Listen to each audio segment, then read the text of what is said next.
నిన్ను నీవు తగ్గించుకొని నువ్వు ఏ స్థితిలో ఉన్నా, అక్కడ ఏ ఉద్యోగం చేస్తున్నా, వ్యాపారం చేస్తున్నా, నువ్వు సంఘములో ఉన్నా, నువ్వు ఎక్కడ ఉన్నా, నీవు వృద్ధి కావాలంటే, నీ గొప్పతనము అందరికీ తెలియాలంటే, దేవుడు చేసినట్టుగా నువ్వు తగ్గించుకొని పరిచారము చేయాలి.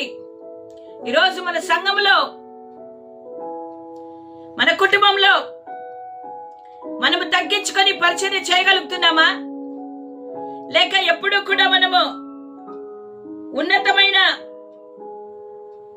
స్థితిలోనే ఉండాలని, మరి అందరి ఎదుట ఉన్నతమైన స్థానంలో ఉండాలని కోరుకుంటున్నాం కదా? అలాగుంటే ప్రయోజనం లేదు.